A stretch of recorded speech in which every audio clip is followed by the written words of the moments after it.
I never thought in a million years I would be doing comedy, teaching people public speaking, more or less being able to travel the country, teaching these speaker schools. I thought I was good until I saw great. It was then when I understood what achieving my dreams would take. The person who I think is the greatest is trying to get greater. In general, I just think when you get around plus ones, your life is better and it will continue to get better. I have one goal the rest of my life, and that's to grow together with like-minded people. Too many people want the end results, but too many people are not thinking about the most important thing, which is, what do I gotta do to get better?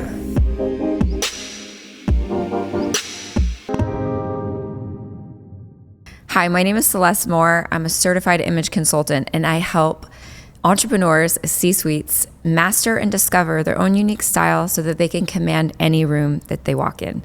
Today, I have the honor to have my speaking coach, Mr. Brandon Gaydorus, with us today. He is a 5-time author. He founded Warm Heart Life in 2019. He does speaker schools. He is a host of TEDx. So please welcome Brandon. Thank you, Brandon.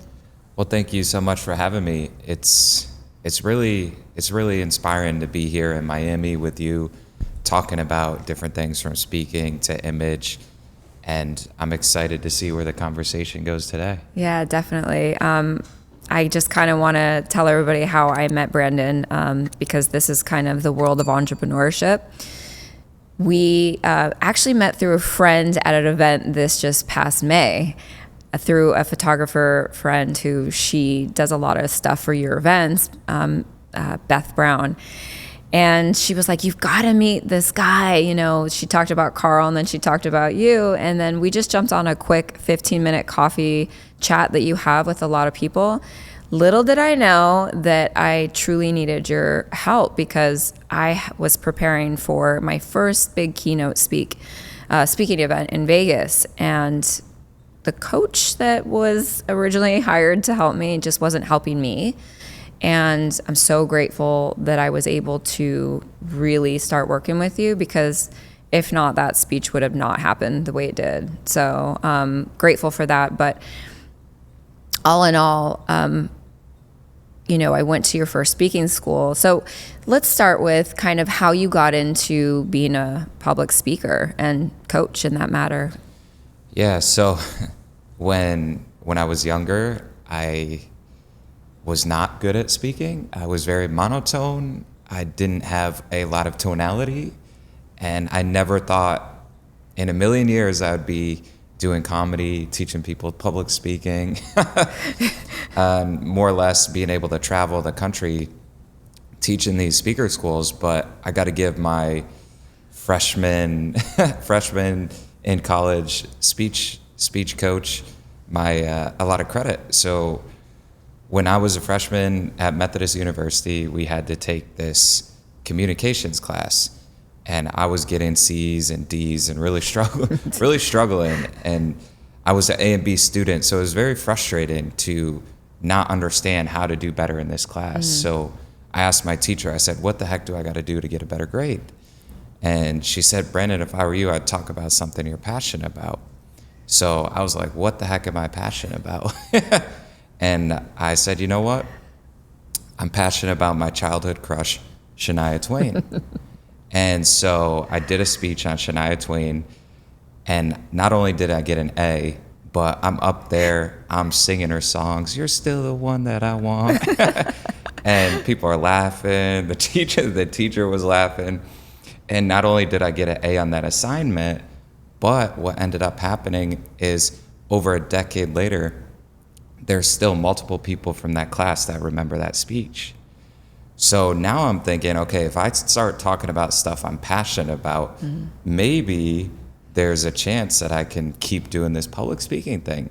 And maybe the thing that people made fun of me for, maybe I can actually inspire people. And so I would always look for opportunities to speak, because I didn't really know how to speak outside of class.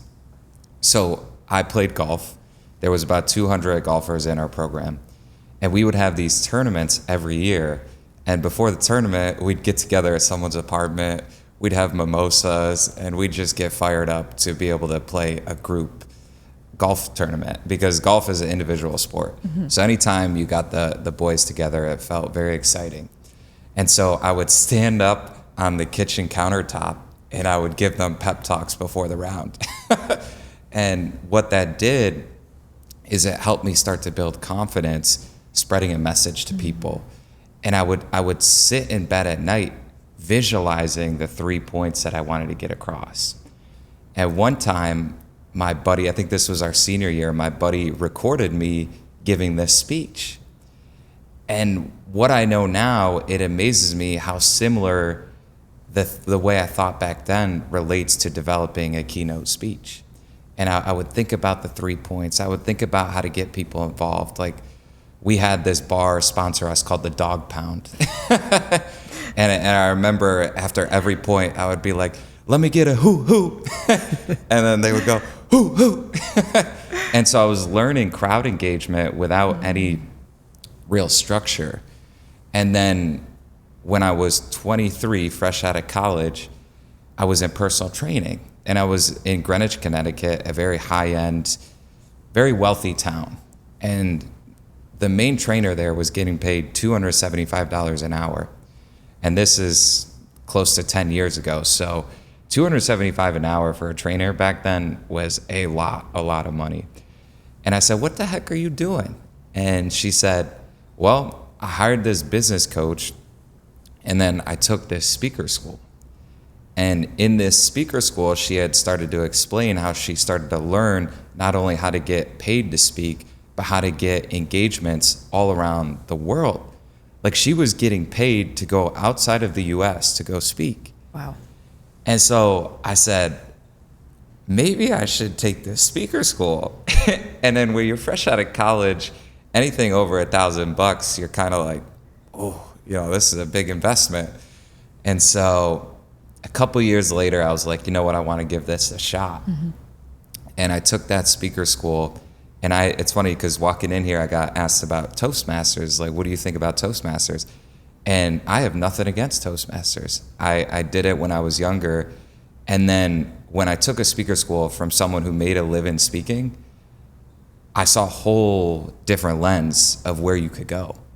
And because I saw a guy, I mean, my mentor had a $3 million contract with Reeboks. Wow. And he was filming content with them, and then he said something that they wanted him to take back, and he said, I'm not taking back my word. I meant what I said. And he dropped the $3 million contract. And that's how good he was. He knew that he had a message to spread, and he knew he wasn't going to let anyone else affect the message and the impact that he wanted to spread. And so I saw a guy who had spoke around the world for 40 years, like, you name it, Australia, Brazil, and this guy had been everywhere. And so I was like, this is probably the most valuable thing I've ever invested in my life if I apply what was taught on a consistent basis. If I don't, it's going to be like every other workshop, every other conference, every other seminar where it goes in through one ear and then it goes out through the other. Yep. So I said, what can I do? I'm 25 years old. Nobody's going to hire me right now. I just embarrassed myself for 3 days in this speaker school.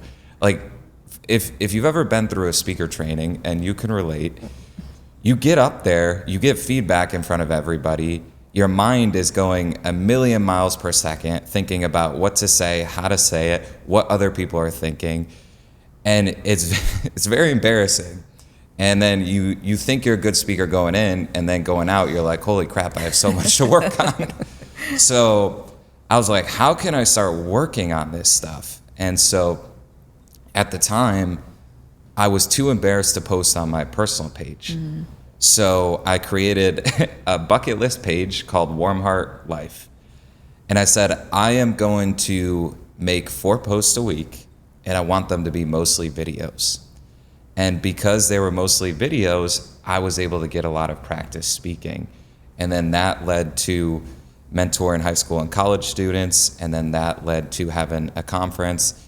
And then that led to eventually having a speaker school where I collaborated with a guy who guest spoke at my first conference.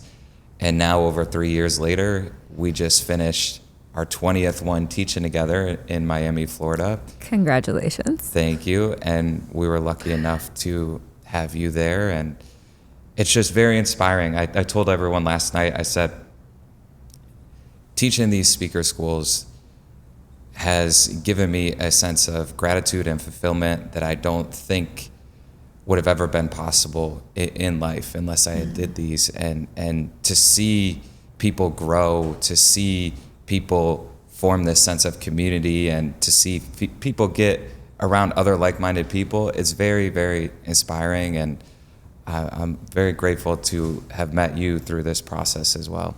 God, same. I really feel blessed and honored, because the only reason why I took that speaking engagement was to see if I could do it, because I'm terrified. Like Carl was saying last night, 80% or more of individuals are terrified of public speaking, or it's the number one fear is public speaking. Most people would rather die than speak in front of people.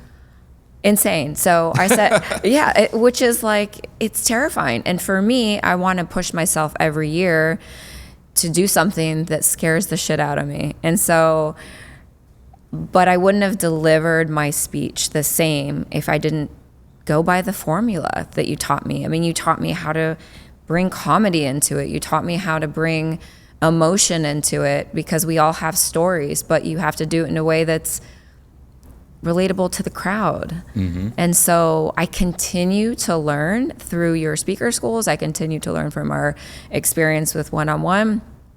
And it's brought me so much value, even for podcasting, even for speaking on videos. I was never comfortable with that. So there's so many instances where this has helped me grow as an individual and as an entrepreneur. So whatever you're doing is so valuable. And I think if anyone listening here is in the speaking world or wants to become a speaker, you really, there's very few people that I've met that actually have provided me as much value as this man here and his partner, Carl Michelle. So, it's, we all do it. And I think that's one thing that you really you drive home. It's like, it's not just if you want to speak on stage, because we're on a Zoom call with clients. We are in front of audiences and stages all the time. So what you guys bring is just... Yeah. And I think, well, thank you for that. And I wrote this poem once. My mentor, he used to challenge me to write poetry. He always challenged me to write, but as I got a couple books out, he started teaching me poetry. And he said, one of the coolest things about poetry is the greatest poets, they write words that last forever.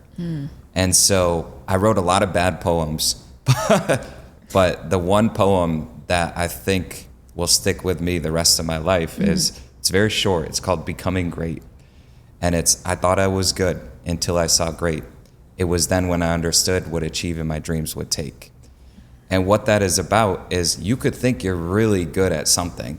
For example, speaking. I get so many people who say, hey, I'm a great speaker. I'm really good at speaking. How do I get paid? And Steve Martin said he had a comedian that was on the rise come up to him one time and said, hey, Steve, what do I got to do to get an agent? And Steve's thinking, why is this guy asking me, what do I got to do to get an agent? Why isn't he asking me, what do I got to do to get better? Wow. And that's the thing. Most people aren't focused on getting better. And when I saw greatness, I saw how much better I can get. And a lot of people are content with where they're at because they're not seeing the greats. Like when I see you, I automatically want to elevate my style, my image, my look, my presence. Why? Because you are the greatest in the world at image consulting, and it inspires me. Oh, and there's probably someone who you're thinking right now that you're thinking they're the greatest in the world. And I'm like, okay, that's incredible. The person who I think is the greatest is trying to get greater. Mm-hmm. And so when you get around people, whether it's a podcast studio like this, when you get in this atmosphere, all of a sudden you feel like you are welcomed. You feel like you are taken care of. I've done a lot of podcasts, and you don't feel this way when you walk in here. And so one thing that I wish more people understood is the potential that they could have with their health, wealth, and relationships if they got around plus ones. Like, people overcomplicate math so much. 1 + 1 = 2. 1 - 1 = 0. 1 + 1 + 1 = 3. 1 - 1 - 1 = -1. If we can continue to get around people who add value to our lives, we will have better health, we will have better wealth, we will have better relationships. Think about this. You go out to dinner with someone and they're complaining about their boss. How annoying is that? Versus the person you go out to dinner with and they're talking about a collaboration that they want to have with you. Hey, you know, I'm looking to open this thing in Austin. I think you'd be a great fit. How much more fun are those conversations? So much more fun. Then with the health, it's like, okay, you go out the night before and, you know, you had a little bit of fun. Are you going to be the person who looks over at your friend and say, hey, let's go for a walk today. Let's film content today. Or are you going to be the person that's like, you're on vacation. Why don't you just chill out and do nothing? We went out last night. And it's just like, which one is going to be better for your health? And it's the same thing with business. It's like, I don't want to go out to dinner with someone who's just complaining about how much money they don't have. I want to go out to dinner with someone who's talking about how they want to have a plane and what they're doing to be able to get that plane. So in general, I just think when you get around plus ones, your life is better and it will continue to get better. And that I have one goal the rest of my life, and that's to grow together with like-minded people. Yeah. And what happens is a lot of people talk about cutting people out of their life. I don't cut people out of my life. I try and get around more plus ones, and a -1 can't handle the positivity. And so what happens is the -1s, they just start to trickle away because you get around so many plus ones, those -1s, they can't handle it. And some of them, they start chasing and they start coming towards you and you welcome them. But some of them, they just can't handle it, and you don't even have to cut them out of your life. All I think you need to do is continue to get around the plus ones. Yeah. I had a buddy, this was the first conference I had, this was a buddy from elementary school. We used to do these 1-mile runs in elementary school. They would time you. It was part of the fitness assessment or whatever. And so I'm a competitive guy, so I would always try and run pretty fast. One time, my buddy, who was very athletic, he was always better at talking to the girls. He was always better at baseball, basketball, bowling, you name it. But at running, I had a little bit of an edge on him. So I'm running, and he grabs onto my shirt and he tries to pull me back. Oh, snap. And I went like this with my hand. I said, get off of me. And this is like little Brandon. This is like 4th grade Brandon. And I just start sprinting ahead of him. And I beat him at that race that day. I totally forgot about this moment. At my first conference, he told me about how that pushed him to become a better athlete, that pushed him to become a better man, that pushed him to become a better barber, which is what he does now. And I had the total chills because little Brandon knew that if he wanted others to grow with him, he was going to have to run. He wasn't going to have to walk and wait for others. He was going to have to run and others would follow. And that was one of the most full circle stories I've ever heard in my life. And I still get the chills just talking about that right now, thinking about that. But I really believe in that concept. And when I get around you, I feel that way.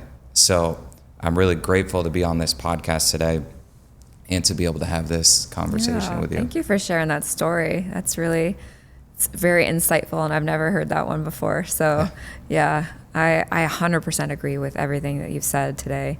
And I do love that you bring up your mentor a lot because I want everyone to kind of listen to, you all know what I do. You all know that I'm passionate about elevating your style is elevating your life. You know that image is currency. And if you don't, well, you heard it again, image is currency.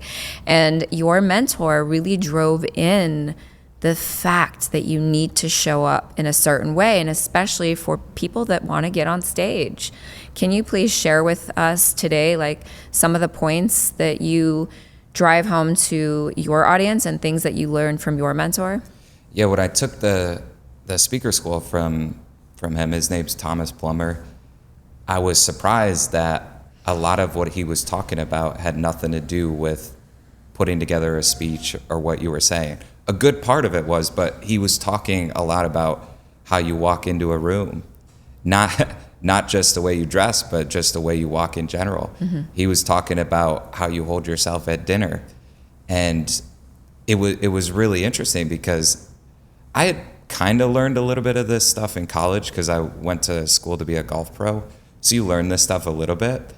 But it amazed me when he started talking about colors, and I was like, what? Yeah. And he started talking about how he doesn't like when people wear white, black, or gray on stage.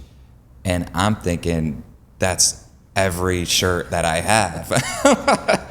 and he started talking about how, like, when you go darker on the bottom, brighter on the top, it makes your face pop. And I was just like, interesting.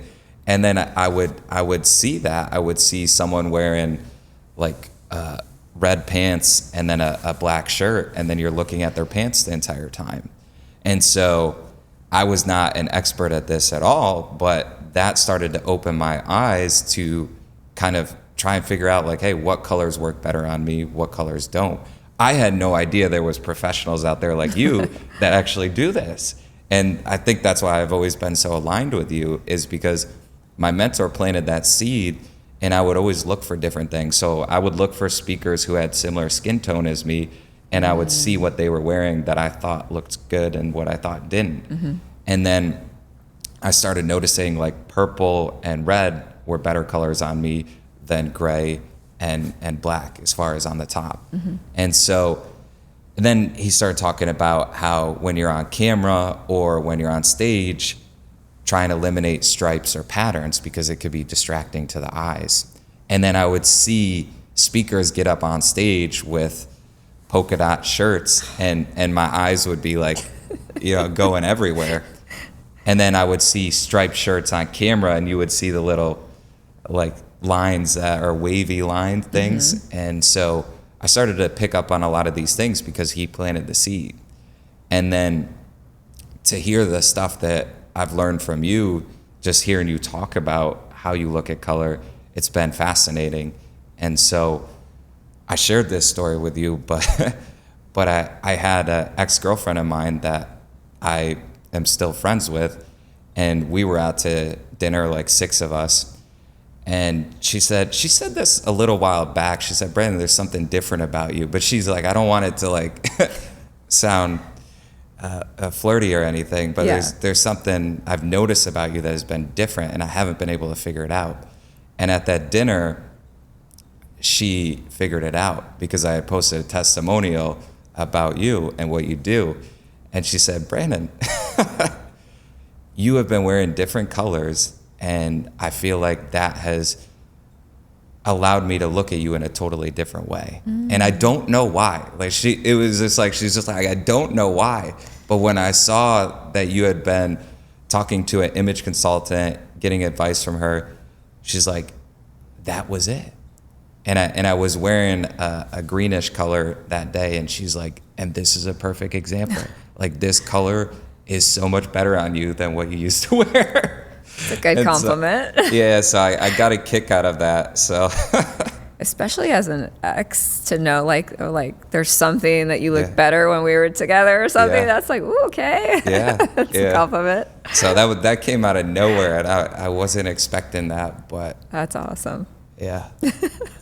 See, color does. It's so important because each color sends a message, and it's so powerful. It happens in seconds. It's the first thing that we notice. And you either wear color to make you feel a certain way, but you don't realize that you're influencing your audience, whoever sees you. So yeah, that's really cool. I can see multiple greens being a good color for you. What would you say to the audience here, people that maybe are interested, and you touched on it just for a minute? A lot of people come to me just because I'm starting to speak like, how do I get paid? How do I get paid? Mm-hmm. And I know this is probably something, like you said, you get asked all the time. What are your, let's see, top couple recommendations that you would say to them? Well, it kind of depends on what someone's situation is, but if we're just talking about in general, how do you get paid? Your best chance is to go to your warmest lead. Okay. So when I wanted my first speaking engagement, I didn't have any social proof or any of me speaking, anything of me speaking. And so I went to a former mentor of mine at college, and I asked him if I could speak in front of 50 people or more, because that was my goal back then. And he really believed in what I did while I was at school, because I had started my own fitness program at school, and he believed in me. And so not only did I get to speak to the students down at my former university, but I gave a keynote to Honor Society induction ceremony later that night. I spoke to the SGA on leadership, and I got to do a hands-on and a classroom session for the talk that I wanted to give. So my best advice is to go to your warmest lead. If you want any chance of getting paid, that's how you start. The second thing I would tell you is to understand that the more you can produce with your business, the more attractable of a speaker that you will be. So if you're not producing with your business, do not expect to get paid. Point, simple, that's how it works. Now, are there some exceptions? Absolutely. But when you grow a business, it is an inspiring thing. And your goal as a speaker is to be an inspiring figure, both outside of the stage and on the stage. So if you're not doing that, it's going to be hard to be able to get speaking engagements.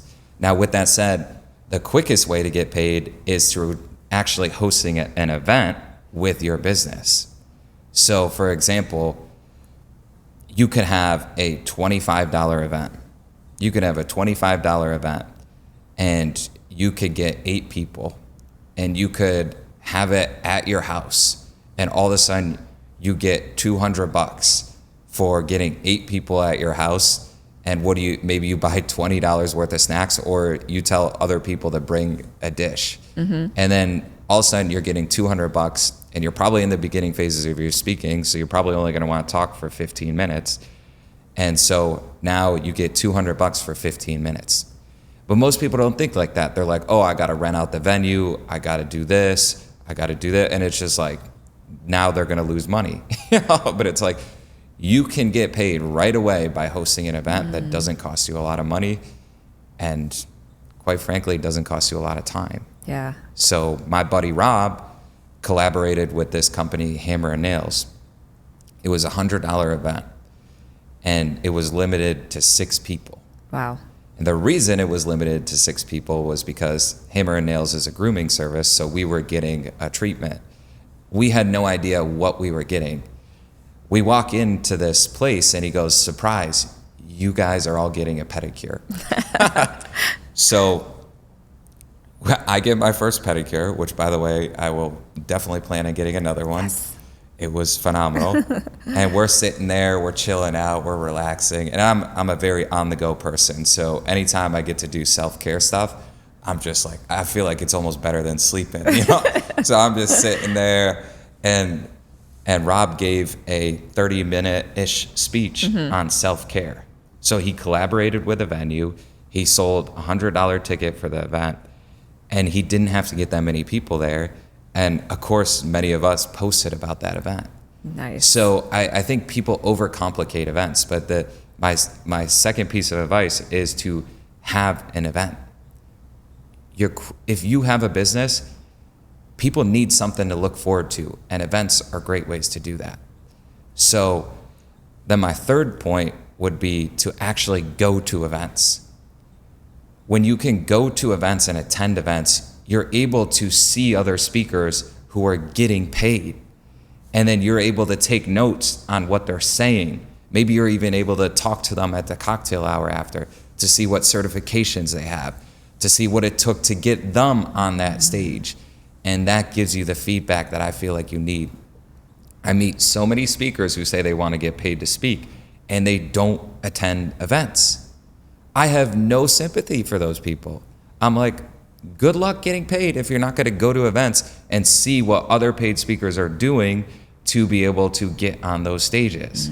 So my first speaking engagement that I felt like I made it, I had went to Orlando, Florida, and I lived in North Carolina and Greenwich, Connecticut. I went to Orlando, Florida for 8 years in a row to attend this event. On the 9th year, I got to speak on that stage. Wow.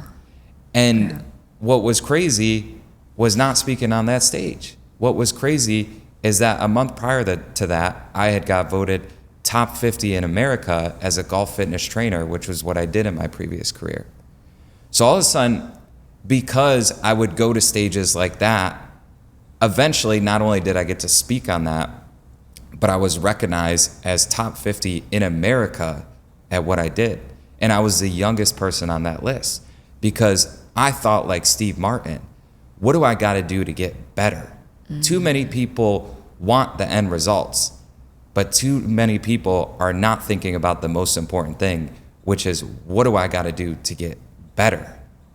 And if you can do that, you're eventually going to get paid. Yeah. Wow. Such great advice. So many good gems. I really appreciate you coming on the show today and not only sharing what you've learned, but, things that you continue to do for, your students, if you will, your mentees. So I really appreciate that. Thank you so much for being here. Yeah, and thank you. It's very refreshing to see people taking podcasts seriously like you do. This layout here is incredible, and it represents your brand very nicely, and I have so much respect for all the little details that you put into everything you do, from your podcast to your consulting to your speaking, and I can't wait to see where you go from here. Thank you. I really appreciate that. So, perfect.